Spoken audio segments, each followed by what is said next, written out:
You've probably heard of Romeo and Juliet, but have you heard the story of the poet who went truly mad for love? This is a tale from long before Shakespeare, born from the sands of the Arabian Peninsula. It's the story of Qays and Layla. Imagine two young souls from the same tribe, Qays ibn al-Mulawa and Layla al-Amiriya. Their love story wasn't written in letters but in poems. Qays, a gifted poet, filled his verses with Layla's name, her eyes, her smile. Their love was pure, innocent, a secret whispered between the dunes. They would meet in secret, sharing glances and dreams, believing their love was strong enough to conquer anything. But love in a tribal society came with strict rules. When Layla's family discovered their secret romance, they were horrified. A man openly declaring his love for their daughter before marriage brought shame upon their family name. The poems that Qays thought were beautiful declarations were seen as a breach of honor. To protect their reputation, Layla's father made a swift and brutal decision. Layla was to be married off immediately to another man, a wealthy noble from a neighboring tribe. And Qays was forbidden from ever seeing her again. The news shattered Qays. His world, once filled with poetry and light, collapsed into darkness. He pleaded with Layla's father, offering everything he had, but the decision was final. Layla, bound by duty and honor, was taken away, leaving Qays alone with his grief. But a poet cannot be silenced so easily. If he couldn't speak to Layla, he would speak to the world about her. His heartbreak poured out into his poetry.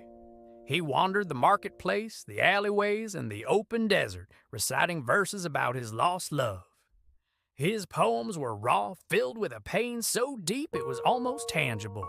He spoke of her beauty, the cruelty of their separation, and his undying devotion. People began to notice. At first, they were moved by his words. But as the days turned into weeks and weeks into months, Qays' grief began to consume him. He stopped eating, stopped caring for himself. He abandoned his home and his family, choosing the desolate wilderness of the desert as his only companion. His only purpose was to write and recite poems for Layla. He would write her name in the sand, talk to the animals as if they were messengers to his beloved, and his voice, hoarse with sorrow, would carry his verses on the desert wind. This is when people started calling him Majnun Layla, which translates to Layla's madman. He was no longer Qays the poet. He was a man possessed by a love that had driven him to the edge of sanity.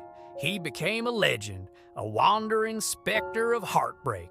Travelers would see him from a distance, a lone figure against the vast emptiness, his clothes in tatters, his hair wild, lost in his own world of sorrowful poetry. What about Layla? She was trapped in a loveless marriage.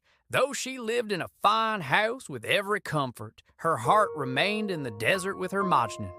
She would hear whispers of his madness, tales of the beautiful, tragic poems he was creating in her name. Her heart ached for him, but she was a prisoner of her circumstances, unable to escape her fate. Her own life became a silent poem of suffering, a quiet parallel to Qays' loud public despair. The legend of Majnun Layla grew. His poetry became famous across the land. People would seek him out, not to mock him, but to listen. They would find him surrounded by wild gazelles who were said to be tamed by the sadness in his voice. They would write down his verses, preserving the outpourings of a broken heart. His words were so powerful, so filled with genuine emotion, that they transcended his madness. He became the ultimate symbol of unconditional, all-consuming love. Years passed, Qays never recovered. He spent his life wandering the desert, a living embodiment of love and loss. The story of his final days is shrouded in mystery. Some say he simply vanished into the sands, his spirit finally rejoining the wilderness he had called home. But the most common version of the tale says that he was found lifeless, collapsed over a rock in a remote valley. In his hand, he clutched his final poem, one last verse written for the woman who was his entire world. When Layla heard of his death, her own fragile hold on life gave way.